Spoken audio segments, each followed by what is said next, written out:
오늘은 에덴 동산은 어떤 곳인가? 에덴 동산은 어떤 곳인가? 이런 제목으로 말씀을 상고합니다. 이제 하나님이 아담을 창조하시고 아직 하와를 창조하기 직전에 에덴 동산을 먼저 창설하셨다 그랬습니다. 그러니까 아담이 이제 사람으로서 생존을 해야 되는데 아담을 위해서 특별히 살기가 좋도록 이렇게 모든 것이 잘 꾸며진 그런 정원, 이 동산 그러면 뭐 큰 곳이 아니라 사람 살기가 적당한 이러한 잘 꾸며진 곳을 말합니다. 그런데 이곳이 어디에 세워졌느냐 하면 여기 동방이라고 그랬어요. 동방. 동쪽 방향에 있었다. 그럼 어디로부터 동방이냐? 이것을 우리가 생각해야 되는데 그것은 이제 이스라엘 입장에서 봐야 돼요. 이 모세가 이 계시의 말씀을 받아서 자기 나름대로 이제 창세기를 쓴 거예요.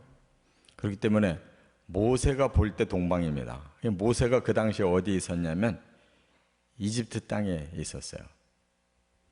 그래서 그가 시내산에서 하나님께로부터 계시를 받고 그리고 이제 율법을 썼잖아요. 그 중에 하나가 이제 창세기예요. 그러니까 이집트 시내산 쪽에 아직 그는 가나안 땅에 안 들어갔는데 이집트에 있는 시내산 쪽에서 동쪽이 어디냐를 보면 알아요. 크게는 이제 아라비아 쪽, 지금의 사우디아라비아 쪽이 있고 이제 조금 위쪽이 바로 이라크, 이런 지금으로 말하면 중동 지역이라고 말하잖아요. 이제 대체로 그 지역일 것으로 봅니다. 그러나 지금은 이제 그 에덴 동산이 사라졌어요. 하나님이 범죄한 후에 에덴 동산을 사라지게 하셨어요. 그리고 그 땅에서 내쫓으셨어요. 그리고 에덴 동산은 지금도 어딘지를 몰라요.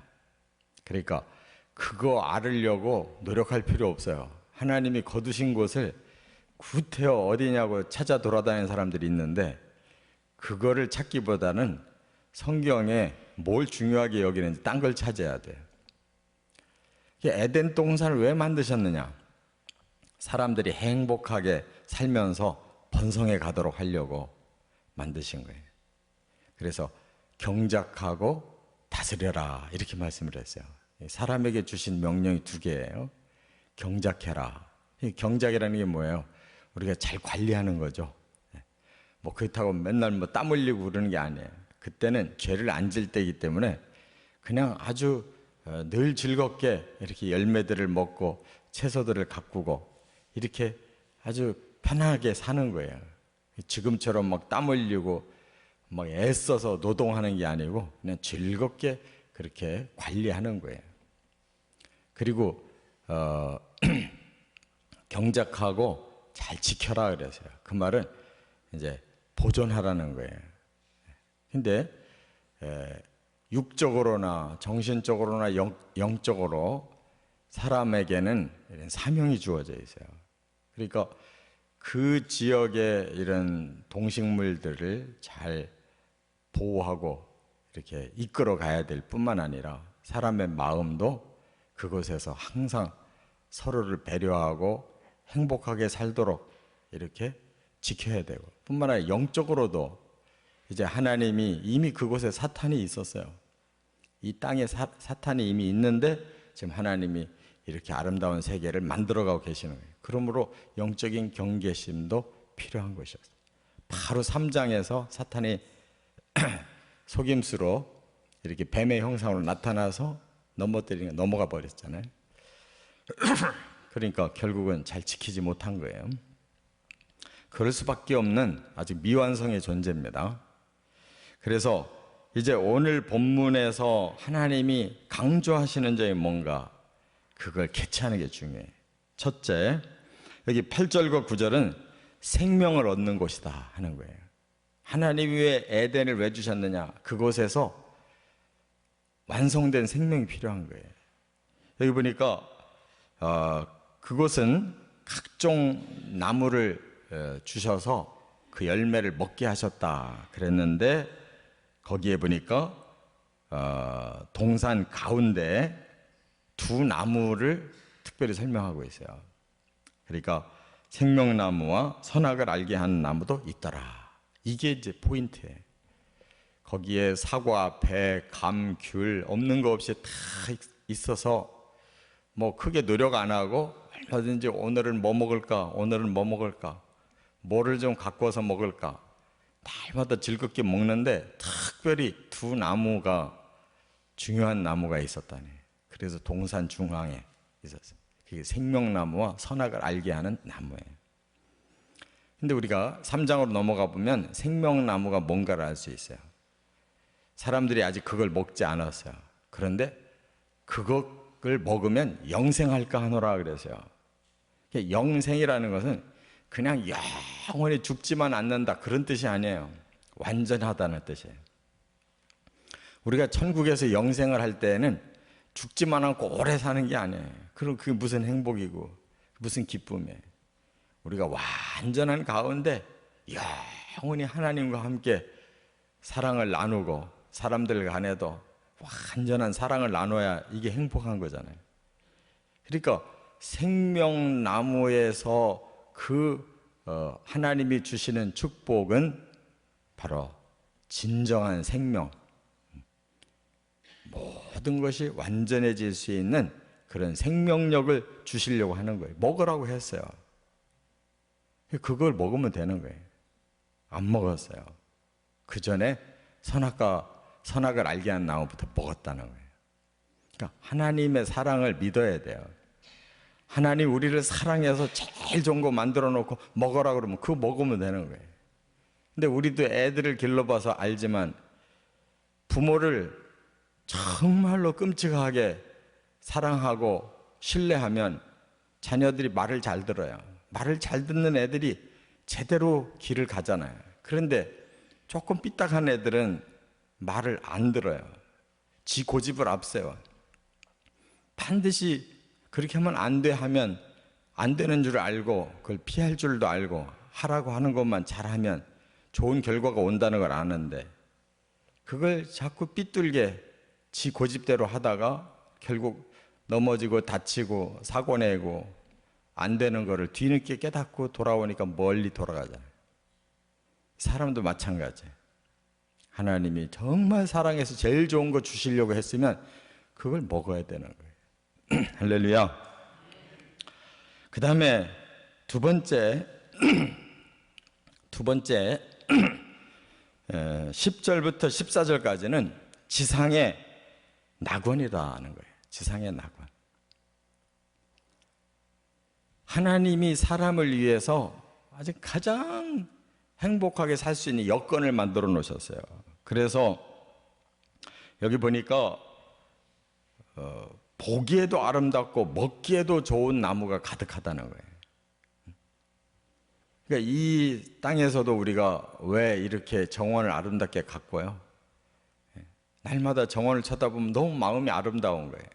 사람은 아름다운 걸 쳐다보면 마음이 아름다워지고 행복해지는 거예요. 그래서 우리가 여행도 가서 좋은 것을 보려고 그러잖아요. 그리고 좋은 걸 가꾸려고 그러고. 하나님이 다 만들어 놓으셨어요. 거기다가 또 그 나무들이 잘 자라도록 물을 대셨는데, 그 에덴 동산에서 물이 솟아서 4강을 이루어갈 정도로, 그러니까 그 동산은 물이 풍부한 곳이에요. 그래서 그 동산 밖으로 물이 흘러서 나가는데 4가닥으로 나가더라는 거예요. 그래서 강이 여기 4개의 강이 있어요. 그런데 지금 이 강의 이름이 2개는 저 이라크 지역 또 시리아 지역으로 이렇게 흐르는 강은 hitdegel과 유브라데라는 것은 알아요. 그런데 그 앞에 있는 비손강이나 또 두 번째 있는 기혼강은 그 지역에서 찾기가 힘들어요. 그래서 왜 이렇게 알지 못하는 이런 강이 남아있을까 하는데, 우리가 홍수 후에도 이 지구가 많이 변형을 이루어가지고 또 이 본래 이 지구는 이렇게 지금의 모습이 아니었을 거라고 봐요. 그런데 이렇게 그 땅이 서로가 이렇게 갈라지고 이완이 돼가지고, 그러니까 에덴도 지금의 에덴이 될 수가 없다 그 말이에요. 그러니까 우리가 중요하게 여겨야 되는 것은 하나님이 이렇게 풍성한 그런 강을, 물을 주셔서 그것은 행복한 곳이다. 거기에 보면 금이 많은 곳이라고 그랬고, 보석, 호마노, 베델리엄 이런 것이 많이 나는 곳이라고 그랬는데, 이 마노라고 하는 것은 이렇게 돌덩어리인데 아주 진귀하게 생긴 돌들이 있어요. 홍옥, 뭐 녹보석, 뭐 이런 아주, 사람들이 그래서 그런 거를 자꾸 걸치잖아요. 너무 좋으니까. 뿐만 아니라 베델리엄은 이건 진주라고도 해석하는데, 진주보다는 아주 향신료예요. 기가 막힌. 그래서 사람들에게 아주 마음에 기쁨을 주고 또 병이 났을 때 치료도 하는 이런 아주 진귀한 것들이 거기에 다 있었다 그 말이에요. 그래서 이곳에서는 언제까지나 사람들이 행복하게 살면서 점점 번성하는 거예요. 그러면 사람이 많이 번성하면 어떻게 해야 되겠어요? 에덴 동산도 점점 넓어져야 되겠죠. 처음엔 동산인데 나중에는 동산 정도로 안 되잖아요. 민족으로, 국가로, 전 세계로 이렇게 벌어지면 지구가 전부 에덴 동산처럼 낙원되는 거예요. 그렇게 충만하게 하나님이 길러내시려고 한 거예요. 그래서 사람으로 가득 차면 천국으로 이전하면 영원히 사는 거예요. 그런데 이 시작부터 잘못돼서 이 낙원이 사라진 것입니다. 끝으로 세 번째, 가장 중요한 게 뭐냐, 여기 15절부터 17절에 보면 제한된 자유를 누리는 곳이다 하는 거예요. 근데 다른 아무 제약이 없었는데 딱 한 가지 하나님께서 사람들에게 부담을 주셨어요. 그게 뭐냐, 여기 선악을 알게 하는 나무 열매는 먹지 마라. 네가 먹는 날에는 반드시 죽으리라. 이 경고를 하셨어요. 선악을 알게 하는 나무의 열매는 먹지 말아요. 생명나무의 열매는 먹으라고 허락을 앞에 해놓으셨어요. 그런데 사탄이 그걸 알고 생명나무를 아직 안 건드렸는데 선악을 알게 하는 나무를 먼저 건들게 하는 거예요. 3장에 보면. 이게 뭐냐가 중요한 거예요. 하나님이 왜 만들어 놓고 그렇게 보기도 아름답고 먹기에도 좋은 그런 각종 나무와 열매를 줘놓고 왜 먹지 말라고 했냐. 먹으면 반드시 죽는다고 했느냐 이거예요. 사랑하기 때문에. 우리를 위해서 그렇게 하신 거라는 걸 전제해야 돼요. 그럼 우리도 애들을 기를 때 다 설명할 수 없잖아요. 다 설명하면서 가르쳐 준다고 애들이 알아들어요? 그럴 때는 그냥 애비 그러면 되는 거예요. 모르면 경계만 시키면 되는 거예요. 애비 하면 애들이 이거는 만지면 안 되는 건가 보다 하고 안 만진단 말이에요. 칼을 가지고 뭐 이거는 식칼이다, 이건 무슨 칼이다, 이건 여기에 쓰고 저거는 저기에 써라 이렇게 안 가르쳐 주잖아요. 몰라요. 애들은 무조건 입으로 갖다 집어넣어요. 그러면 이거든 저거든 구체적인 얘기는 하지 못하더라도 그건 안 돼라고 애비 하면 알아듣잖아요. 지금 하나님이 이 깊은 뜻을 다 알려줄 수가 없어요. 그래서 그건 지금 절대 먹으면 안 된다 하고 말씀했으면 사람이 이성이 있으니까 지정의를 가지고 있거든요.